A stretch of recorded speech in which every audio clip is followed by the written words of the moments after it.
예, 7장 또 주의 말씀이 내게 임하니라 이르시되 너 사람의 아들아 주 하나님이 또 이스라엘 땅에게 이같이 말하노라 끝이로다 그 끝이 그 땅의 사방에 이르렀느니라. 자, 말씀드린 것처럼 이 끝이라고 하는 말은 마태복음 한번 가보겠습니다. 마태복음 교리적으로 보자면은 야곱의 고난이 특히 대환란에 대한 언급이겠죠.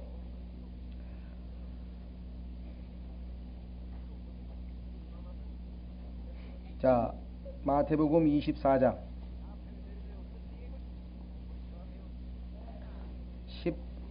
13절에 보시면요,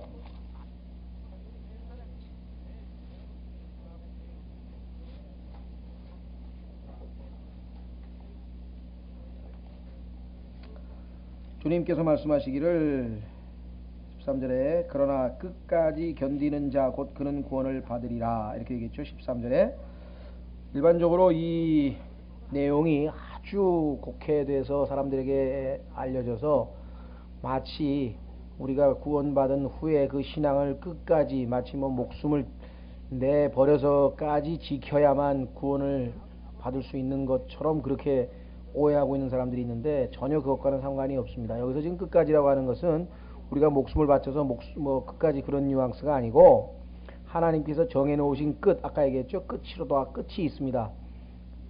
그때는 유대인들이 7년간 받게 될 야곱의 고난이라고 하는 그 시기가 끝날 무렵까지, 그런 의미에서의 끝이지, 여기서 끝이라고 하는 것이 그저 정말 어떤 우리 인생의 끝이라든가 아니면 죽을 때까지라든가 그런 뉘앙스하고는 전혀 상관이 없습니다. 왜냐하면 14절에 이 왕국의 복음이 모든 민족들에게 증거되기 위하여 온 세상에 선포되리니 그제야 끝이 오리라 그랬잖아요. 그러니까 이게 죽는다는 거하고 무슨 우리가 목숨을 바쳐서 또는 우리 인생이 끝날 때까지 하고는 아무 상관이 없다는 것을 이 문맥을 통해서 확인을 해 보게 됩니다. 그렇죠? 예. 그래서 이 끝이라고 하는 말이 아모스서 8장으로 가면은 참 우리에게 재밌는 단서를 하나님께서 주셨는데요. 아주 아모스서 8장에 가시면은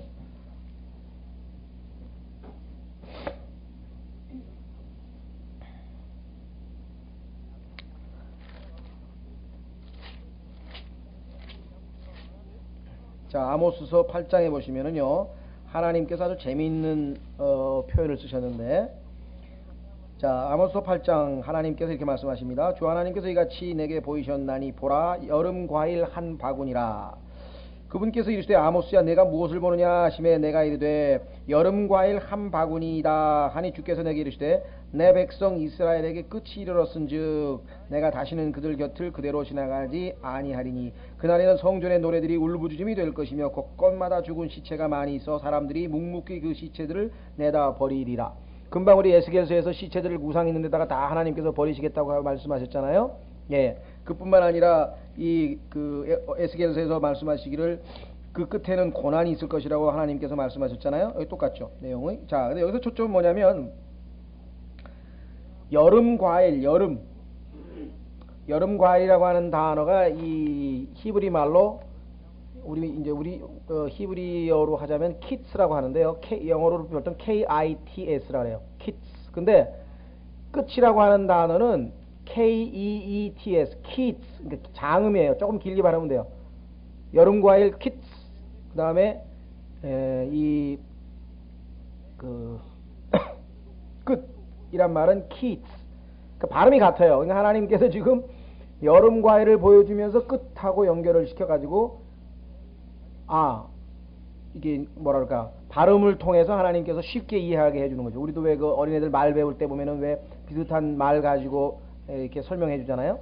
옛날에 그 뭡니까 사운드 오브 뮤직 같은 데서도 보면 도레미 가르칠 때도 무슨 말을 만들어 가지고 이렇게 재밌게 하듯이 하나님께서 지금 그런 방법을 사용을 하셨는데 왜 여름 과일일까? 성경을 보면은 이 여름과 끝과 연관이 있습니다. 한번 확인해 보겠습니다. 왜 여름은 이 팔레스타인 지역에서는 수확의 계절이에요. 우리는 가을이 수확의 계절이지만 이쪽은 여름 과일이 많기 때문에 수학의 계절입니다. 한번 확인해 보겠습니다. 마태복음 24장. 마태복음 24장 우리가 살펴봤죠 아까. 예, 거기 뭐라고 되어 있냐면요, 주님께서 여름이란 말을 사용하십니다. 32절.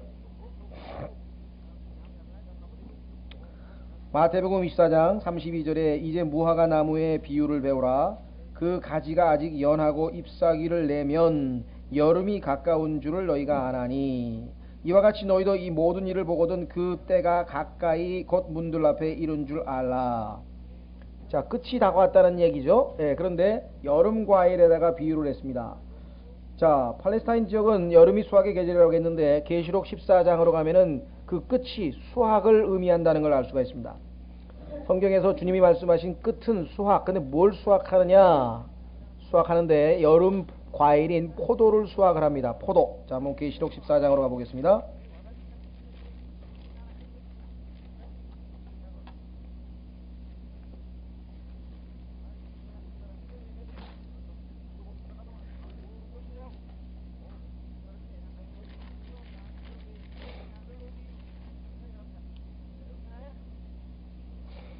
자, 계시록 14장 두 번에 걸쳐서 추수가 있는데요. 자, 14절부터 보겠습니다. 계시록 14장 14절. 또 내가 바라보니 보라 흰 구름이 있고 그 위에 사람의 아들 같은 이가 앉으셨는데 그분의 머리 위에는 금 왕관이 있고 그분의 손에는 예리한 낫이 있더라. 자, 추수하려고 그러죠. 자, 또 다른 천사가 성전으로부터 나와 구름 위에 앉으신 이에게 큰 음성으로 외쳐 이르되 주의 낫을 휘둘러 거두소서 이는 땅의 수확물이 익어 주께서 거두실 때가 이르렀음이니이다 하니. 이건 환난 성도의 휴거로 볼 수 있는데요. 환난 성도의 휴거. 그러니까 7년 야곱의 환난 가운데 끝까지 견디는 자들은 구원을 얻는다고 아까 얘기했죠. 예. 자, 그래서 여기는 이제 구원 받은 사람들이에요. 그래서 16절에 보시면 구름 위에 앉으신 이께서 낫을 땅 위에 휘두르심에 땅의 수확물이 거두어지니라. 이거 곡식이죠. 자, 반면에 그러면 땅에 남아있는 구원받지 못한 사람들은 어떤 일이 벌어지는가. 17절. 또 다른 천사가 하늘에 있는 성전에서 나오는데 그에게도 예리한 낫이 있더라. 또 불을 다스릴 권능을 가진 또 다른 천사가 제단으로부터 나와 예리한 낫을 가진 자에게 큰 외침으로 외쳐 이르되 너는 예리한 낫을 휘둘러. 아까는 주의 낫인데 이번에는 주의 낫이 아니에요. 아까는 주님의 자녀들을 모을 거니까 주의 낫이지만 이번에는 예리한 낫을 휘둘러 땅의 포도송이들을 모으라. 이게 뭐냐면 구원받지 못한 사람들을 포도송이를 짓밟아서 포도즙 틀을 짓밟을 때 심판을 위해서 이는 그 포도들이 충분히 익었음이냐 하더라.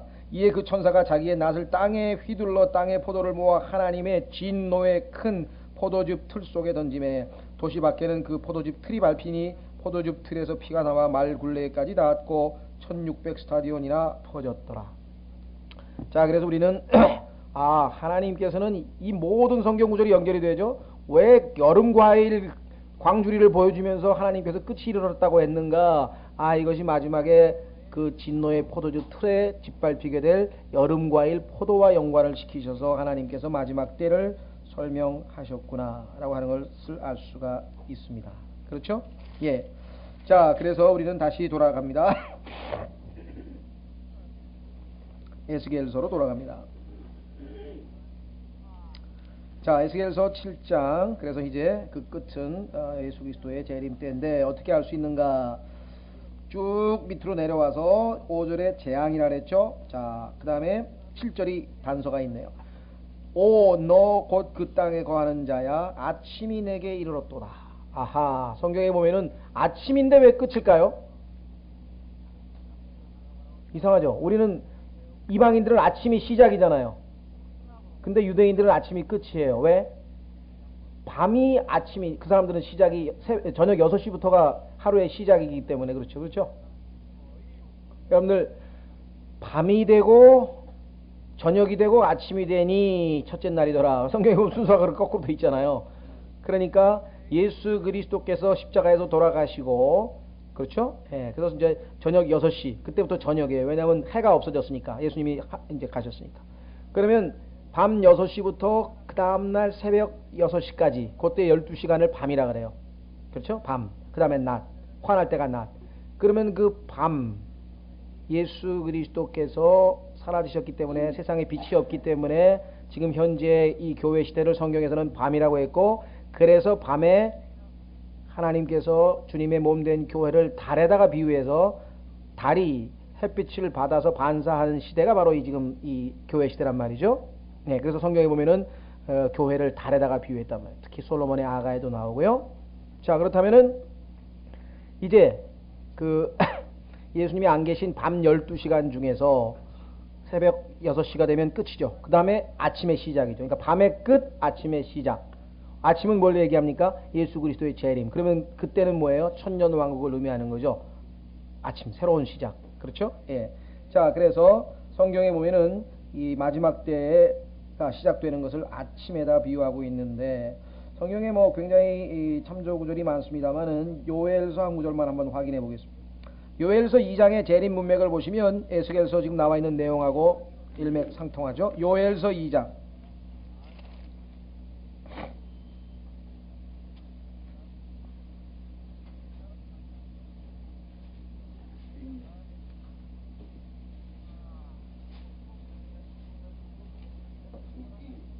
자, 요엘서 2장 1절.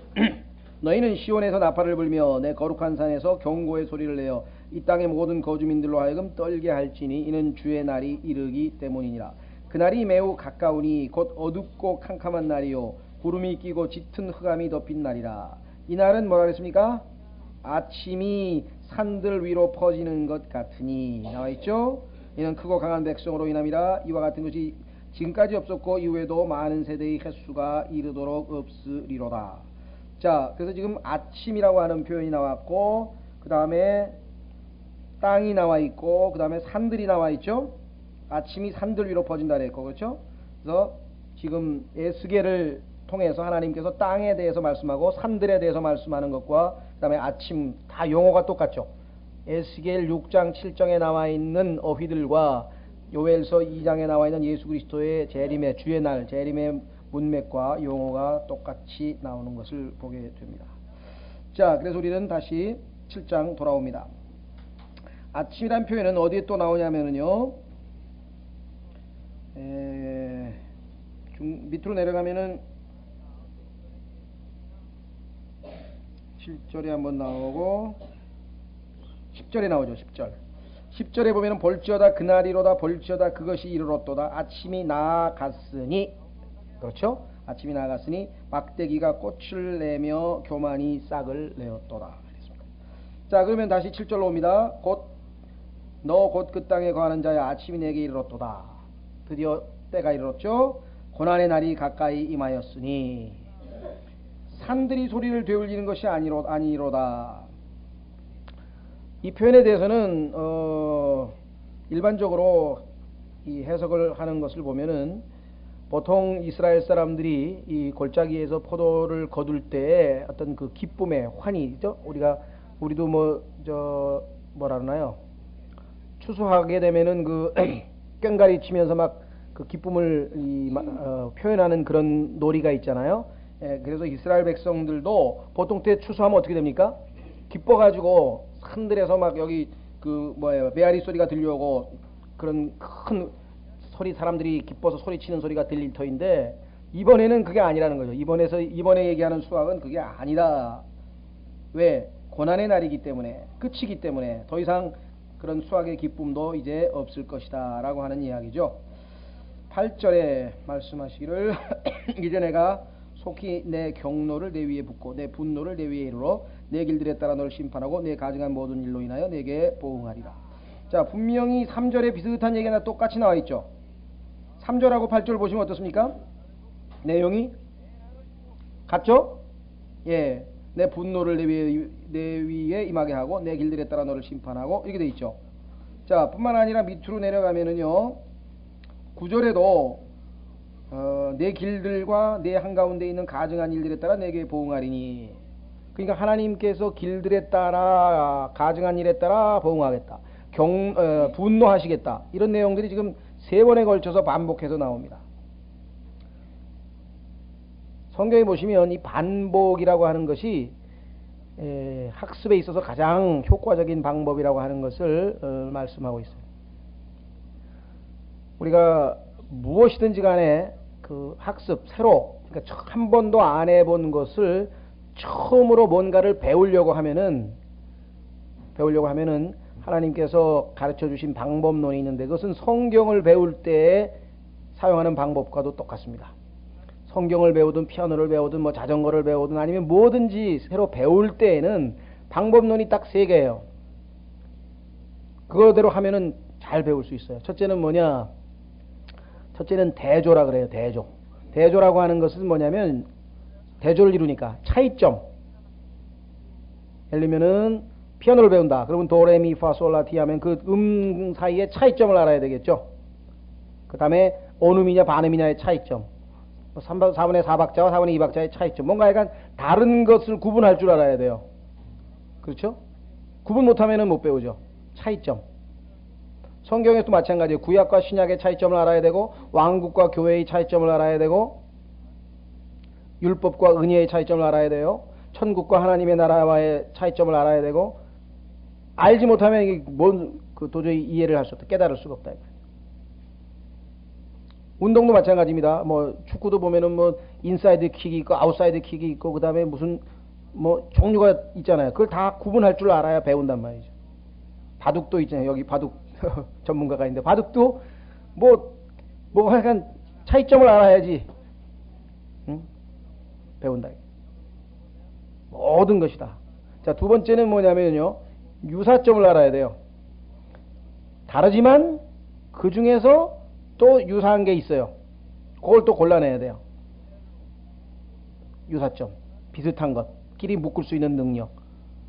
그래서 특히 성경에서 보면 하나님께서 쉽게 가르치는 방법이 비유라 그랬죠. 우리도 그냥 가르쳐 주기면 어려운데 쉽게, 그렇죠? 뭐뭐와 같다 이런 말 많이 쓰잖아요. 하나님께서 하늘의 왕국은 씨를 뿌리는 자와 같으니 하면서 설명을 하니까 아 그렇구나. 그래서 예수님께서 즐겨 사용하시던 방법이 비유인데, 비유는 우리말로 하면 뭐뭐처럼 뭐뭐같이 이런 표현이 나올 때 아 요게 요거구나, 요거하고 같은 거구나. 그렇게 해서 차이점과 유사점을 파악한 다음에는 그 다음에는 이제 숙달이에요. 반복 숙달. 그게 이제 반복이에요. repetition. 자꾸 반복을 해야지 자기 것이 되지 머리로 한두 번 배웠다 그래가지고 안 됩니다. 여러분들 우리나라 그때 누굽니까? 올림픽 때 그 탁구에서 금메달을 딴 뭐 엊그저께는 또 졌대요. 어젠가. 하여간 그 유승민 선수가 하루에 뭐 2만 번을 했대잖아요. 2만 번. 그러니까 탁구공을 보니까 막 이만한 네트에도 막 어떻게 많은지.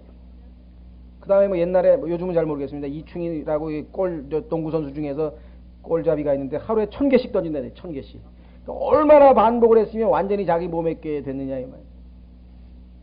그러니까 결국은 시간과 땀과 노력이에요. 그 반복이라고 하는 얘기는 그건 재밌지가 않거든요.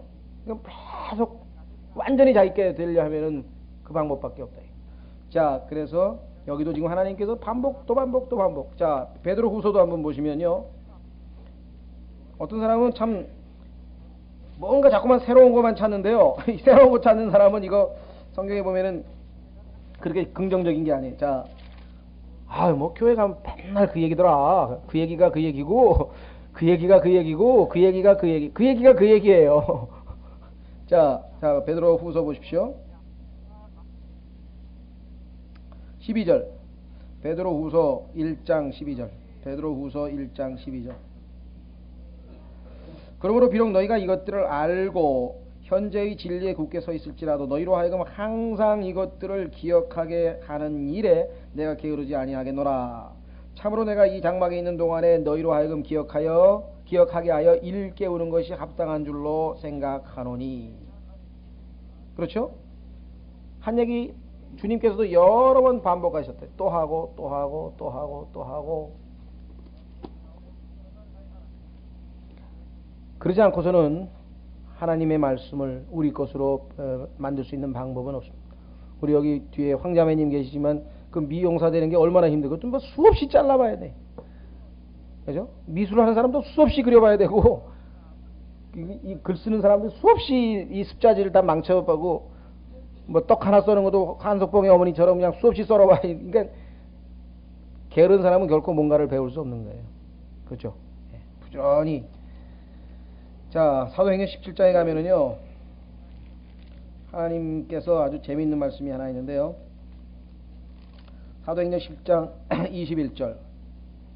뭔가 새로운 것에 자꾸 호기심을 보이는 사람은 그게 이렇게 긍정적인 표현으로 쓰지 않아요, 성경에. 자, 사도행전 17장 21절에 보면은 이런 기록이 있어요. 이는 모든 아테네 사람들과 거기 있는 나그네들이 새로운 어떤 것을 말하고 듣는 것 외에는 자기 시간을 달리 쓰지 아니하였음이더라. 이게 무언가 신기하고 무언가 새로운 거.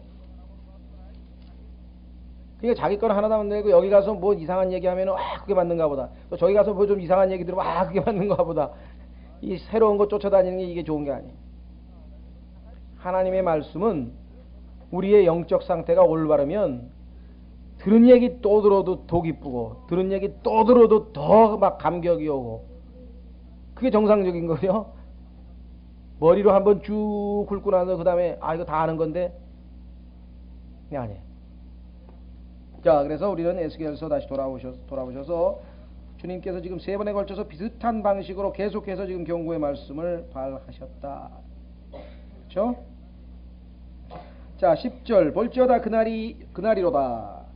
죄송합니다. 9절이군요. 내 눈이 너를 아끼지 아니하면 내가 불쌍히 여기도 아니하고 내 길들과 내 한가운데 있는 가증한 일들에 따라 내게 보응하리니 내가 너희를 때리는 주인 줄을 너희가 알리라. 이거 중요하다 그랬습니다. 하나님은 때리는 주, 소멸케 하시는 불. 성경에 보면은 하나님은 사랑이시라, 하나님은 긍휼이 많으시다. 꼭 그런 것만 보는 게 아니라 성경에 보면은 때리는 주, 소멸케 하시는 불, consuming fire. 히브리서 12장에 보면 나오죠. 29절인가요? 자, 에스겔서 7장 10절에 볼지어다 그날이로다 볼지어다 그것이 이르렀도다 아침이 나아갔으니. 자, 아침에 대해서 아까 했고요. 막대기가 꽃을 내며 교만이 싹을 내었도다. 그런데 이 막대기가 어떤 막대기냐? 11절에 나옵니다. 폭력이 일어나 사악함의 막대기 속으로 들어간즉. 사악함의 막대기네요. 자, 성경에서 이 막대기는 여러 가지로 쓰이는데 그 중에서 여기에서는 문맥에서 보았을 때 하나님의 심판을 수행할 일종의 도구인데, 자, 누구냐? 적그리스도를 예표하고 있습니다. 출애굽기에 보면 하나님께서 이렇게 말씀하셨어요. 내가 이집트의 첫 태생들을 그 파라오의 아들로부터 시작해가지고 짐승의 새끼까지 다 치시겠다 그랬죠. 하나님께서 치시겠다 그랬어요. 근데 실제적으로 하나님께서 보내신 자는 누구냐? 파괴시키는 자, destroyer. 성경에 보면 이게 이제 이 마귀인데요. 하나님께서 실제로 보낸 사람은 악한 일을 담당하는 천사, 일꾼, 그게 바로 마귀였어요. 마찬가지로 여기서도 지금 하나님께서 이스라엘 백성들을 직접 가서 때리는 게 아니라 하나님께서 이제 악한 일을 담당하는 자와 선한 일을 담당하는 그러한 일꾼들을 다 데리고 있기 때문에 여기서 지금 이 막대기로 사용을 하는데, 자, 성경에 보면은 실제적으로 하나님께서 이 막대기에 대한 표현이 어디에 나오냐면요, 한번 확인해 보겠습니다. 이사야서 10장 5절에 보시면 하나님께서 이스라엘이 하나님께 거역했을 때 훈계하기 위해서 하나님께서 이스라엘 백성을 징계하기 위해서 사용한 막대기가 있어요. 그 막대기가 바로 누구냐? 아시리아인인데요. 이사야서 10장 5절에 보시면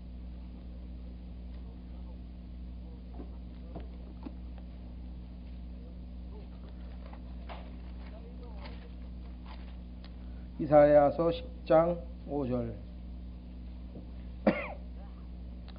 내 분노의 막대기 아시리아 사람이여 그들의 손에 있는 지팡이는 내 경론이라. 내가 그를 보내어 위선을 보이는 민족을 치게 하며 내가 그에게 명하여 나를 진노하게 하는 백성을 쳐서 노력하고 탈취하게 하며 진흙의 거리의 진흙같이 그들을 짓밟게 하리라.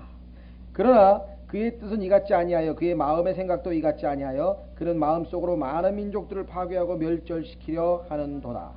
이는 그가 이르기를 내 통치자들은 다 왕이 아니냐. 다시 말하면 하나님께서 막대기로 사용하기 위해서 아시리아 왕을 사용을 했는데 이 아시리아 왕은 하나님이 자기를 사용하는 것을 모르고 자기가 힘이 세서 막 다른 나라를 쳐부시는 것으로 착각을 해서 교만하게 행동했다. 그래서 하나님께서 그를 또 그 교만에 대한 징벌을 하시는 거죠. 여기 지금 나와 있잖아요. 에스겔서 7장에 보면은 막대기가 꽃을 내며 적그리스도가 등장을 했죠. 교만이 싹을 내었도다. 교만이 싹을 내었도다. 욥기 41장에 보면은 모든 교만한 자들의 왕 마귀죠. 예. 이 교만이 어느 정도냐면요. 하나님에 대해서 아주 이 모독하는 말을 입에 담는 그러한 적그리스도로 성경에 나와 있습니다. 11절 폭력이 일어나. 폭력. 적그리스도의 특징 폭력. 그 다음에 일어나 사악함의 막대기 속으로 들어간즉 그들과 그들의 무리와 그들의 소유 중 하나도 남지 아니하겠고 그들을 위하여 통곡하는 일도 없으리로다.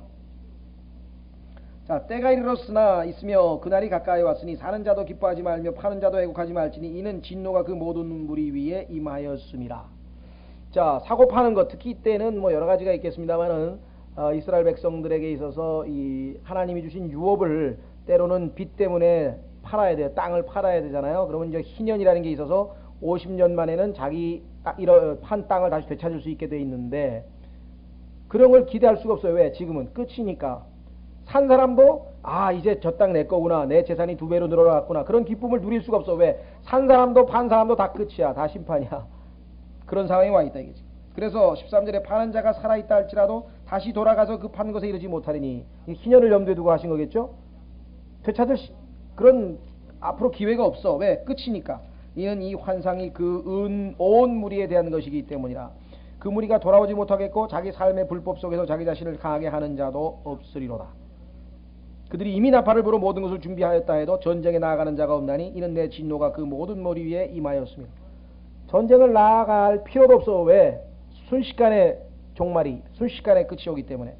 밖에는 칼이 있고 안에는 역병과 기근이 있으며 들에 있는 자는 칼에 죽고 도시에 있는 자는 기근과 역병에 삼킴을 당하리라. 자, 여러분들 노아의 그 시대에도 사고 팔고 정상적인 그런 생활을 했었죠. 그런데 홍수가 임하는 바로 그날 아무리 좋은 거를 산 사람도 기뻐해봐야 뭐예요. 다 떠나가고 다 끝났는데. 그렇죠. 우리 그리스도인들에게도 동일한 충고가 있어요. 여러분들 중에서는 이제 내달 아파트에 좋은 입주하는구나 생각하고 뭐 나쁠 거 없어요. 그러나 그런 걸로 인해서 너무 마음을 빼앗기고 그렇죠? 좋은 거 샀다. 그다음에 뭐 좋은 거 빼앗겨서 나는 지금 더 뭐 나쁜 처지가 됐다. 이런 것에 마음이 흔들릴 필요가 없다는 거예요. 주님께서 말씀하시기를 우리의 그리스도인의 삶의 자세가. 자, 확인해 보겠습니다. 고린도전서 7장에 가면은요. 주의 날이 가까웠기 때문에 어떻게 살라고 하는 그 그리스도인의 생활 철학이 나와 있는데 생활 자세. 고린도전서 7장 29절. 고린도전서 7장 29절.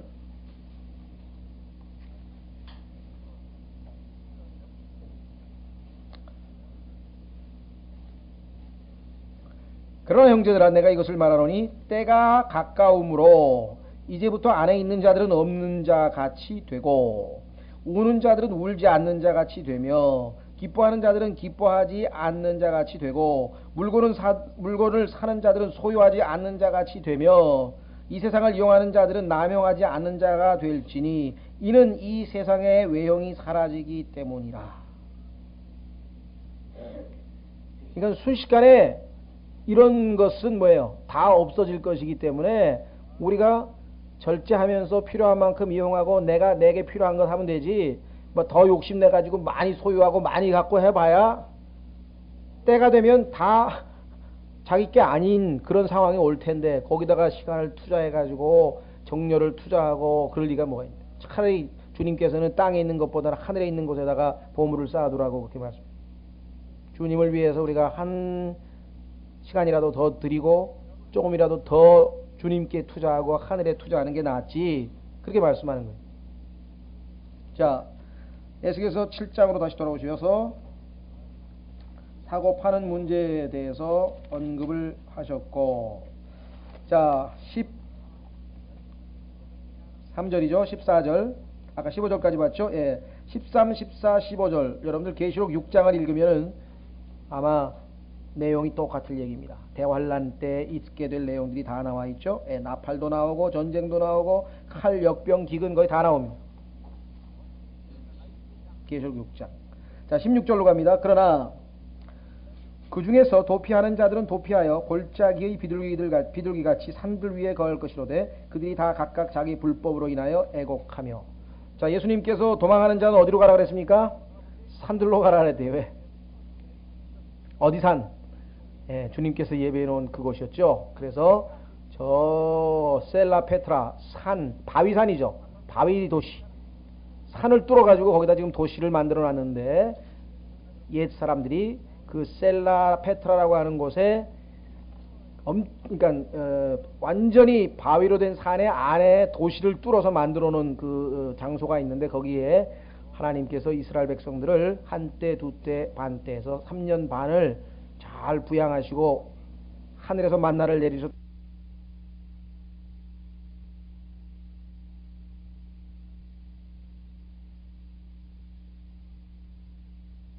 했던 그 예비하고자 하는 그것. 그래서 이 계시록 12장에 보면은 그들이 하나님께서 그들을 데리고 가셔서 3년 반을 잘 보호하신다. 그 내용 우리가 좀 본 적이 있었는데요. 자, 그래서 산들 위에 거할 것이로되 여기 나와 있네요.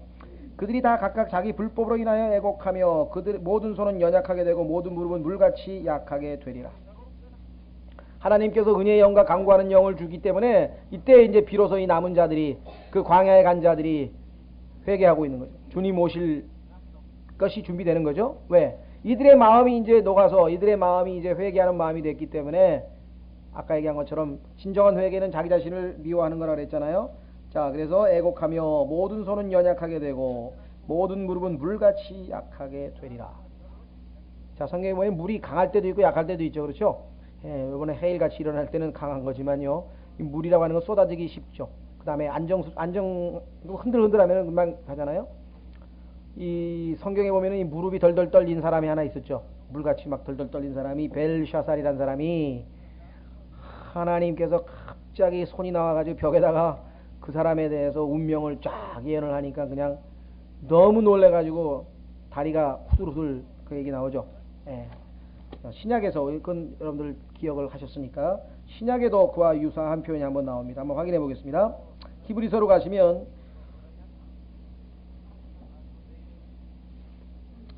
히브리서에 보시면 우리가 주님을 섬기다가 하나님의 징계를 받았을 때, 그렇죠? 그 징계를 받고 있는 상황에서 회복되는 모습을 연약한 무릎을 일으켜 세우라 이런 표현이 나오죠. 자, 히브리서 12장 보시면은 히브리서 12장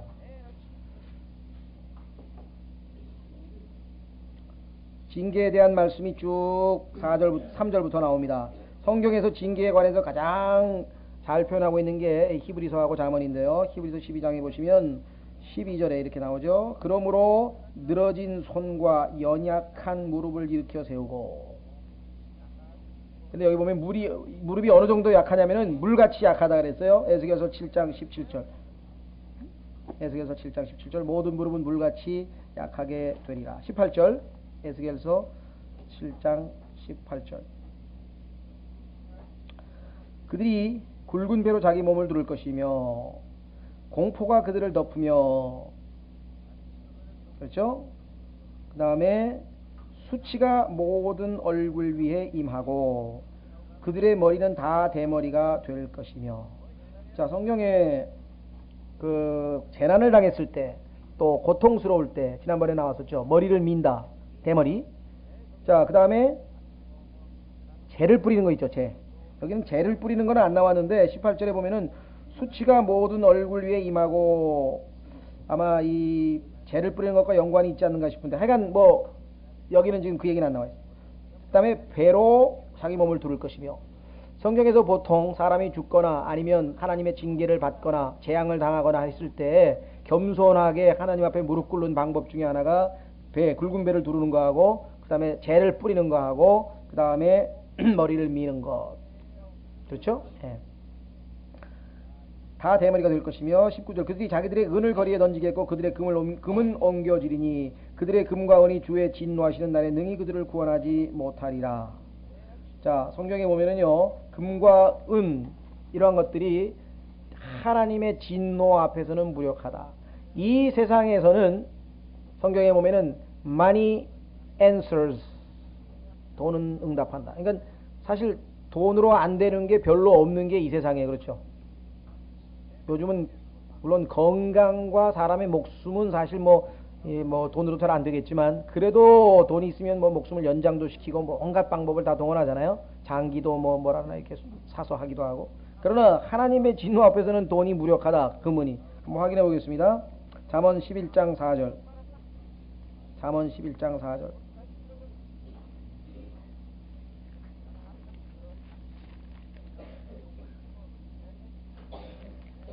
유대인들이 왜 이 돈에 집착했는지 여러분들은 역사를 통해서 아마 배우셨을 텐데요. 한번 확인해 보겠습니다. 잠언 11장 4절 재물은 진노의 날에 유익을 끼치지 못하나 의인은 사람을 죽음에서 건지느니라. 재물은 진노의 날에 유익을 끼치지 못하나. 유대인들은 아마 여러분들 다 아시다시피 들어보셨듯이 이 돈에 대해서 아주 집착이 대단한 민족입니다. 왜 그러느냐? 그럴 수밖에 없는 게 전 세계로 흩어져 살아서 자기 조국에 살고 있질 않아요. 그리고 전 세계에 흩어져 사는 가운데서 항상 박해를 받고 질시를 받고 지적을, 그죠? 유대인들은 손가락질을 당하는 사람들이었단 말이에요. 싫어한다면 세상 사람들이. 왜? 거기에는 영적인 이유가 있다 그랬죠? 마귀가 유대인으로부터 구원자이신 메시아이신 예수 그리스도가 나온다고 하는 사실을 알기 때문에 엔타이세미티즘, 반유대주의, 즉 유대인들을 싫어하는 마음을 온 세상 사람들에게 다 주었어요. 거기다가 플러스 알파는 유대인들이 자기는 하나님의 선택받은 민족이기 때문에 다른 민족들을 다 개 취급하고 또 아주 의시됐다고. 그러니까 더 또 미움의 대상이 될 수밖에 없잖아요. 그렇죠? 소위 말하면 잘난 체를 하니까. 그래서 유대인이 환영받는 나라는 아무 데도 없어요. 그러니까 이 사람들은 무슨 일이 터지면 어떻게 돼요? 언제든지 유목민이 챙겨가지고 어디로 다른 데로 도망을 가야 된다. 그래서 항상 이 돈을 움켜쥐는. 그래서 하나님께서 하지 말라는 그 고리 대금업을 유대인들이 항상 어디 가서든지 했잖아요. 유명한 셰익스피어의 베니스의 상인이라고 하는 소위 말하면 고리 대금업자, 다 유대인들이, 또 유대인들을 또 미워해서도 그런 작품을 많이 만들었겠지만요. 하여간 전 세계 어디에 가서도 유대인들은 이 현금, 돈, 이거에 집착. 그래서 히틀러 당시에도 돈을 줘서 어디든지 피해버리려고 했었고, 어디든지 도망갈 때 돈이면 있잖아요. 뇌물을 쓰면 도망갈 수 있잖아요. 그래서 이 돈의 어떤 그 위력하에는 유대인만큼 그 채용을 많이 한 사람이 없는데, 하나님께서 그러나 하나님의 진노의 날에는 그건 아무 소용도 없다. 지금 이렇게 말씀을 하고 계십니다. 자, 다시 에스겔서로 와서요. 에스겔서 7장 19절에 그들의 금과 은이 주의 진노하시는 날에 능히 그들을 구원하지 못하리라. 그들이 자기 혼을 만족시키지 못하며 자기 창자도 채우지 못하리니 이는 이 일이 그들의 불법으로 말미암아 그들을 넘어지게 하는 걸림돌이 되기 때문이라. 그러니까 혼 만족도 못할 뿐만 아니라 창자도 못 채운다. 먹지도 못한다. 왜? 돈으로는 주님께서 오셨을 때에는 그 돈으로 말미암아 피할 수 있는 그러한 상황이 아니기 때문에 오히려 어떻게 돼요? 그 돈이 올무가 돼요. 걸림돌이 돼요. 사람들이 유대인들 히틀러가 가스실에다가 유대인들 다 죽였죠. 그 다음에 금리빨 착 뒤져가지고서 벤치로 다 금리빨 다 뽑아갔잖아요. 그러니까 돈이 있는 게 오히려 뭐예요? 그 추적의 대상이 되고 공격의 대상이 되고 더 위험스러운 일이 되어 버릴 것이기 때문이다. 20절 그의 장식의 아름다움으로 말하건대. 자, 유대인들이 과거 하나님께서 이들을 아름답게 해주셨는데요. 하나님께서 유대인들을 얼마나 아름답게 해주셨는지 에스겔서 16장에도 나옵니다. 한번 확인해 보겠습니다. 에스겔서 16장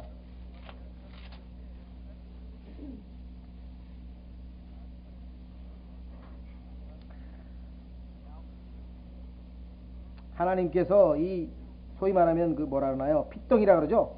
어린애를 핏덩이라 그러잖아요. 그렇게 표현하셨어요. 에스겔서 16장 7절 내가 내 곁으로 지나갈 때 내가 내 피로 더럽게 된 것을 보고 내가 내 피 속에 누워있을 때 내가 이르기를 너는 살라 하였으며 참으로 내가 내 피 속에 누워있을 때 내가 이르기를 너는 살라. 핏덩이가 죽어가고 있는 거 이스라엘 백성들을 노예 상태에 있던 자들을 하나님께서 그렇게 하셨어요.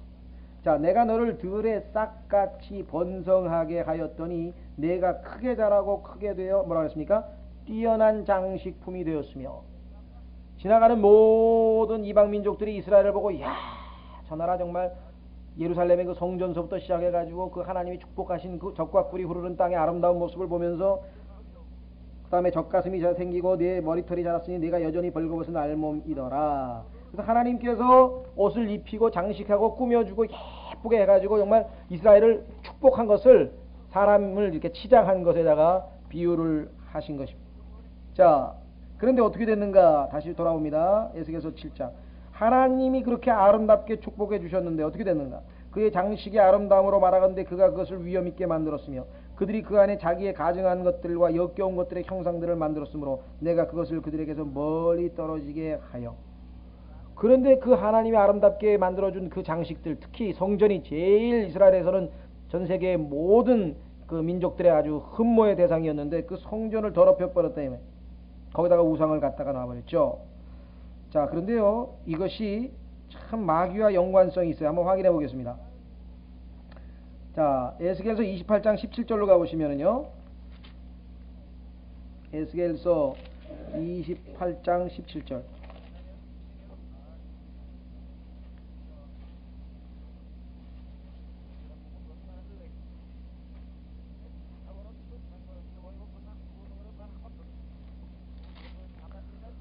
자, 에스겔서 28장 17절에 보시면 이 마귀가 하나님께서 처음에 창조하셨을 때 어떤 모습이었는가 보십시오. 자, 15절에 내가 창조된 날들부터 내 길들에 완전하더니. 자, 이 완전한 모습이 어디 있냐면요, 12절에 있습니다. 사람의 아들아 너는 두로의 왕에게 애가를 지어 그에게 이르기를 주 하나님께서 이같이 말씀하시느니라. 너는 지혜가 충만하며 아름다움이 완전하여 모든 것을 봉인하는 자로다. 자, 내가 하나님의 동산 에덴에 있었더니 모든 보석과 보석 곧 홍보석과 황옥과 다이아몬드와 녹주석과 줄마누와 벽옥과 사파이어와 에메랄드와 석류석과 황금이 너를 덮었으며 내가 창조된 날에 내 안에 작은 북과 피리의 작품이 예비되었더라. 17절. 그런데 이렇게 완벽하게 아름답게 창조된 피조물이 어떻게 됐습니까? 17절. 내 아름다움으로 인하여 내 마음이 높아졌으며. 아까 아시리아 왕이 마치 자기가 무슨 대단한 이 능력이 있어서 주변에 있는 모든 왕국을 쫙 쳐부시고 세계적인 대제국이 된 것으로 하나님이 그렇게 도구로 쓰신 건데 자기가 착각해서 교만했다고 했는데, 이 나르시시스트라 그러죠. 자기가 자기 얼굴을 들여다보고 멋지다고 지금 마귀도 지금 그랬단 말이에요. 성경에서 망하는 길은요, 자기 자신을 영화롭게 하는 길이에요. 자기가 자기 자신을 영화롭게 해. 마귀도 자기 자신을 영화롭게 하고, 성경에 보면은 하나님을 영화롭게 하는 자에게 하나님이 축복하시고 자기 자신을 영화롭게 하는 게 교만이거든요. 자, 그래서 여기 보시면 내 광채로 인하여 내가 내 지혜를 부패시켰은즉. 그래서 교만한 모습을 봤는데, 자, 에스겔서 16장 보시면 이스라엘도 똑같아요. 이스라엘을 보시면은요, 하나님께서 9절. 그때 내가 너를 물로 씻고 참으로 내 몸에서 내 피를 완전히 씻어내며 내게 기름을 바르고 또 너를 수놓은 것으로 옷 입히며 오소리 가죽신을 씻기고 고운 아마포로 너를 두르며 비단으로 너를 덮어주고 내 장식물로 너를 단장하며 내 손에 팔찌를 끼우고 내 목에 목걸이를 걸어주며 이마에는 보석을 귀에는 귀고리를 머리에는 아름다운 왕관을 씌워주오노라. 이와 같이 내가 금과 은으로 단장하고 고운 아마포와 비단과 수놓은 것으로 옷 입으며 고운 밀가루와 꿀과 기름을 먹음으로 심히 아름답고 형통하여 하나의 왕국이 되었느니라. 내 아름다움으로 인하여 내 명성이 이교도들 가운데로 나아간다니 이는 내가 내게 단정하게 입혀줌으로 말미암아 내 아름다움이 완전하였습니다. 마귀도 그랬는데 이스라엘도 그랬죠. 그런데 어떻게 됐어요? 15절. 그러나 내가 내 아름다움을 신뢰하고 내 명성으로 인하여 창녀짓을 행하되 지나가던 모든 사람에게 내 음행을 쏟아부었으므로 내 아름다움이 그들의 것이 되었도다. 하나님이 주신 모든 영적인, 육적인, 물질적인 모든 축복들, 그런 모든, 이게 비유적으로 얘기한 거죠. 그런 것들을 자기가 똑똑하고 자기가 괜찮아. 오늘날 그리스도인이 된 것은 참으로 행복한 일이에요. 왜? 혹시 여러분들이 사회에서 능력을 인정받아서 어떤 사람은 뭐 공부를 잘할 수 있고 어떤 사람은 뭐 사업을 잘할 수 있고 어떤 사람은 회사에서 뭐 능력을 받을 수도 있고 능력을 인정받을 수 있고 그럴 수 있습니다. 그러나 그리스도인들은 그것을 자랑하지 않아요. 왜냐? 하나님께서 나에게 주셨기 때문에 내가 최대한 사용해서 하나님께 영광을 돌리기 위해서 발휘하는 거다. 근데 세상 사람들은 그냥 뭐 의시된다 이게. 그렇죠. 그 주님을 만난 사람들은 뭐예요? 그게 얼마나 하나님께서 그에게 주신 것을 자기가 마치 뭐 대단히 뛰어난 사람인 것처럼 착각했다는 그거랑. 자, 그래서 지금 하나님께서 이스라엘 백성에게 지적하고 있는 상황이 뭐냐? 바로 그 교만입니다. 20절 그의 에스겔서 7장 20절 그의 장식이 아름다움으로 말하건대 그가 그것을 위엄있게 만들었으며 그들이 그 안에 자기의 가증한 것들과 역겨운 것들의 형상들을 만들었으므로 내가 그것을 그들에게서 멀리 떨어지게 하여 21절 타국인들의 손에 탈취물로 주고 땅에 사악한 자들의 노략물로 주리니 그들이 그것을 더럽히리라. 하나님이 아름답게 했던 것 이스라엘 백성들 와가지고 이스라엘 백성들이 그렇게 애지중지하던 것 싹 더럽혀버려요. 여러분들 성경에 보면은 기억나세요? 계시록 11장 2절 한번 확인해 보겠습니다. 계시록 11장 2절에 보면은 이스라엘 백성들이 그렇게 애지중지하던 거룩한 장소가 이방인들에 의해서 더럽혀진다. 계시록 11장 2절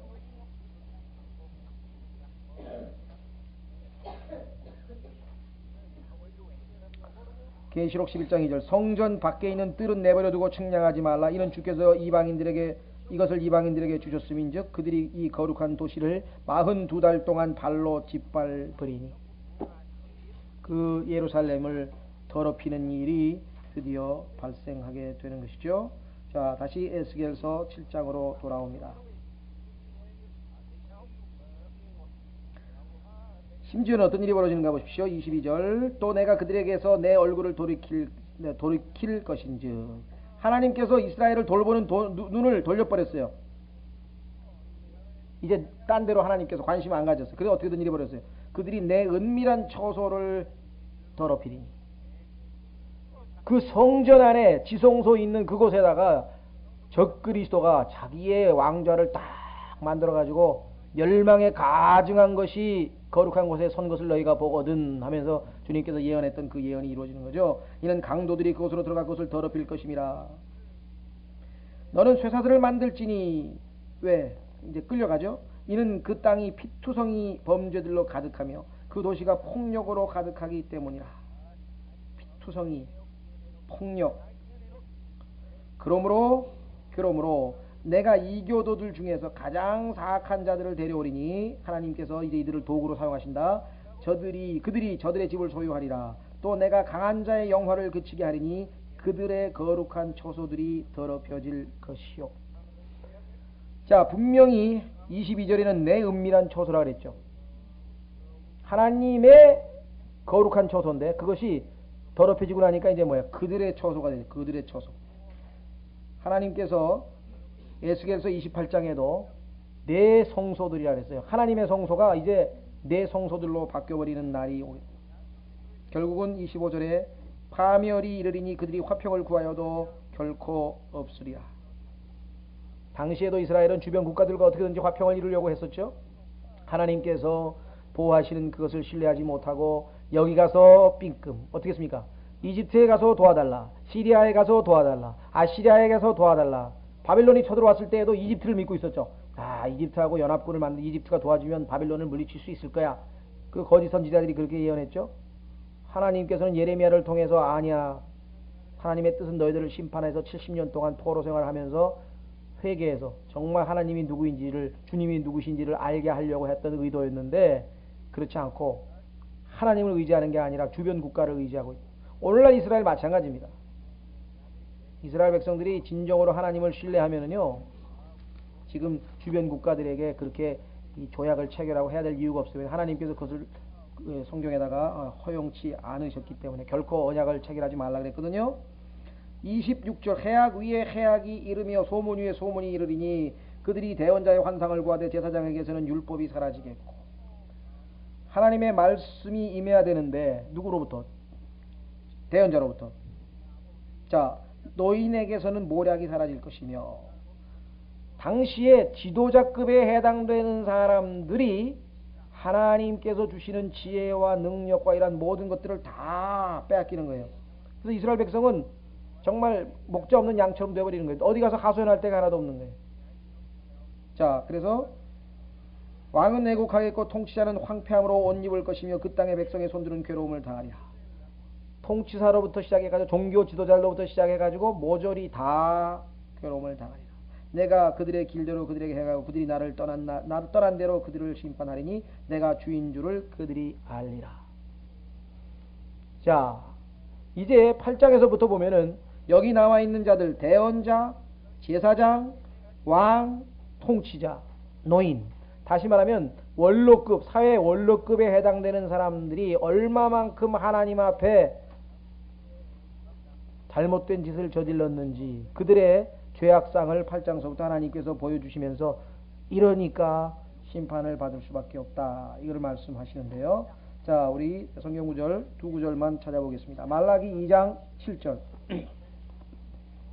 구약 성경 맨 끝에 마지막 성경이 말라기 2장 7절을 보십시오.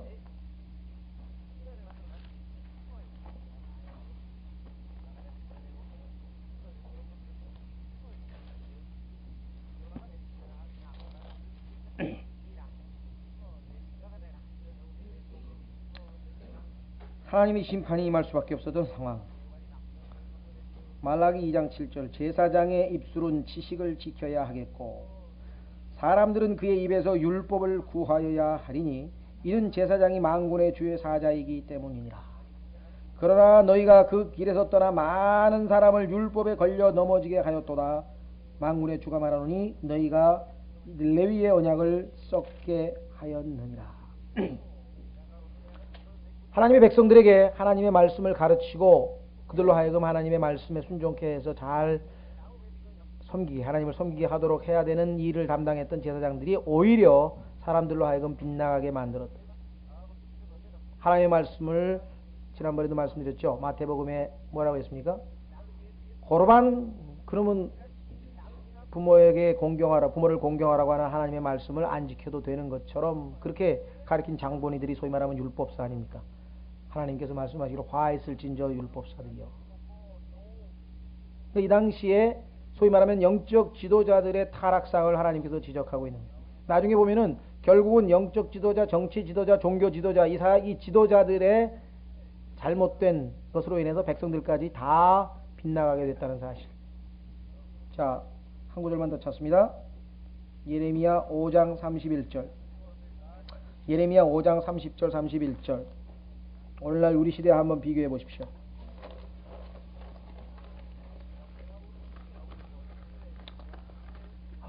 최근에 여러분 아시다시피 이 사형 폐지 법안이 지금 이제 국회에서 심의 중에 있는데, 뭐 국회의원 중에 뭐 150명인가가 지금 뭐 서명을 했다 그러죠.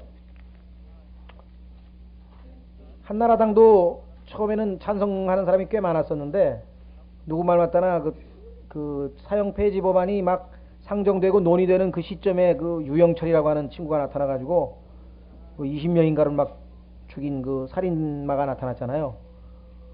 그러다 보니까 사회 분위기가 여론조사할 때 그 유영철 같은 사람도 살려둬야 됩니까? 뭐 이러고 나오니까, 그래서 지금 이 사형 폐지론자들이 한참 막 득세하고 막 올라가다가 그 유영철 그 사람, 그 살인마 하나 때문에 지금 주춤거리고 있는 거예요. 그래도 지금 사형 대신에 그 뭐라 그러나 감형이 안 되는 징역 있죠. 무기징역인데 중간에 무기징역자들도 어떨 때는 뭐 20년으로 감형이 돼서 풀려나오잖아요. 그게 안 되고 그냥 죽을 때까지 감옥에 있는 그런 뭐 종신징역 뭔가 약간 그런 걸로 바꾸자, 사형을 없애고, 지금 그런 논의가 지금 있습니다.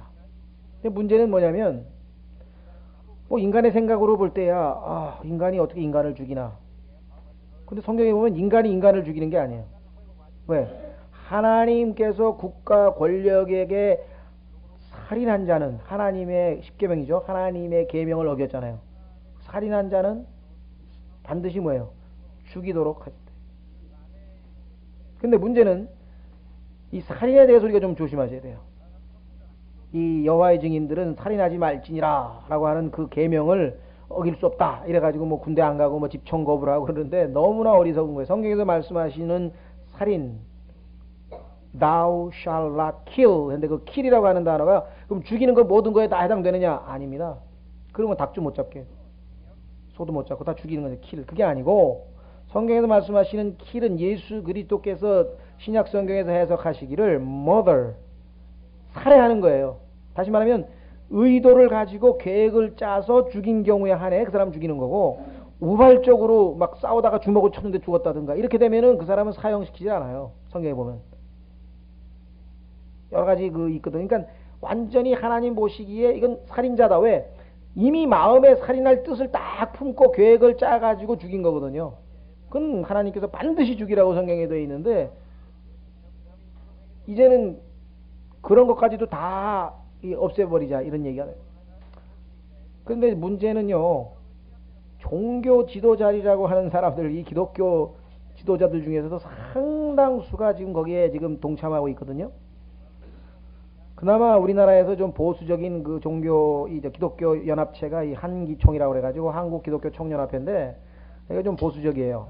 그 다음에 이제 아주 이 엉터리, 소위 말하면 거듭나지도 않고, 뭐 이쪽에도 거듭나지 않은 사람이 많지만 구원도 없고, 이게 완전히 일종의 그 사회 어떤 그 도덕 운동으로서의 어떤 이 기독교, 그게 이제 KNCC라고 하는데요. 예.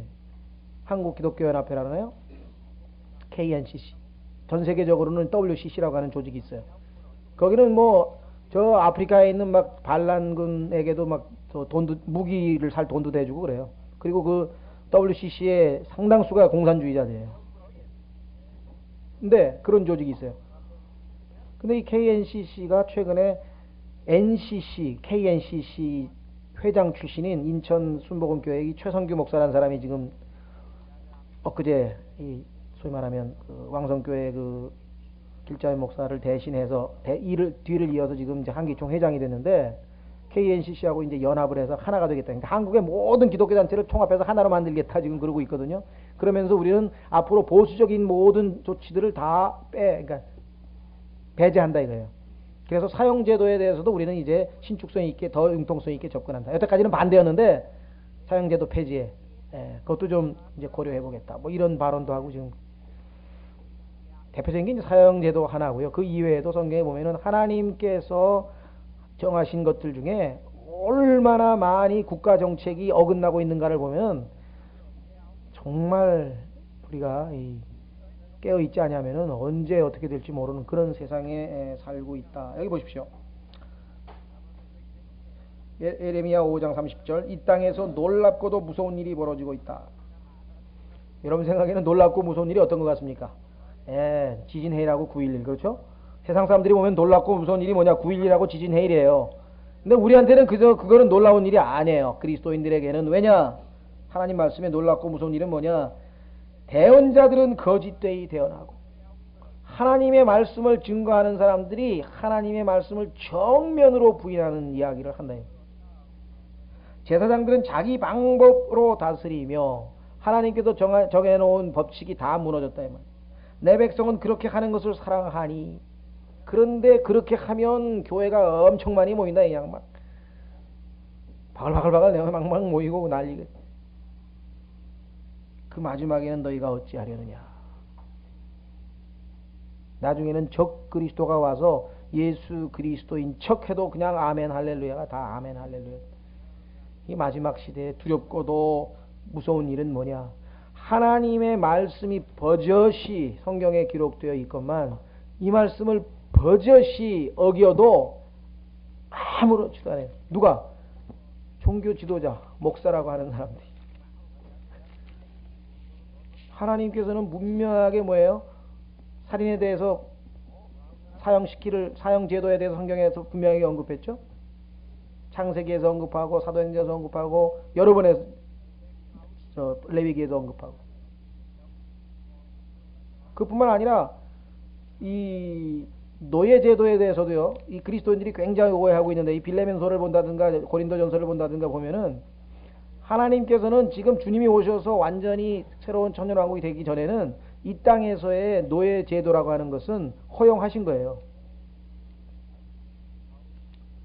우리 생각에는 링컨 대통령이 위대하다 그러는데 링컨이 노예제도 반대해서 노예가 불쌍해서 그런 게 전혀 아니에요. 미국에 있는 기록 문서에도 보면은 링컨은 노예제도에 대해서 나는 찬성도 반대도 안 한다. 링컨이 한 말이 다 기록되어 있고요. 단지 남부와 미국 이제 북미죠. 미국의 북쪽 지역하고 남쪽 지역이 나뉘지 않고 하나의 연합체가 돼서 합중국이 유지된다면 나는 어때도 상관없다. 이게 링컨의 공식 발언입니다. 나중에 링컨이 전쟁에서 이기고 나서 미화시켜서 역사를 만들다 보니까 그게 그렇게 나온 거지. 링컨도 심지어는요, 미국에서 Emancipation Proclamation이라 그래가지고 미국 노예 해방을 선언했을 때 해당되는 게 누구냐면 남쪽에 있는 미국의 남부 지역에 있는 노예들에게만 노예 해방을 시켰고 북쪽에 있는 노예들에게는 해방 안 시켰어요. 그러니까 우리가 지금 얼마만큼 진실에서 멀리 떨어져 있는가. 하나님의 말씀을 고의적으로 어기고 있는 일들이 뭐 기독교 국가의 미국은 말할 것도 없고 우리 사회에도 곳곳에 보면 다 하나님 말씀에 어긋나는 것들이 이미 완전히 성경에서 이 시대를 라오디게아 교회 시대라, 시빌 라이트라 그랬잖아요. 사람의 권리만, 사람의 의견만 존중되고 하나님의 말씀과 권리는 완전히 무시당하는, 하나님께서 더 이상은 기대할 수 없는 상황이기 때문에 아까 얘기했잖아요. 끝이로다. 점점 다가오고 있는 거예요. 왜? 두렵고 무서운 일. 하나님의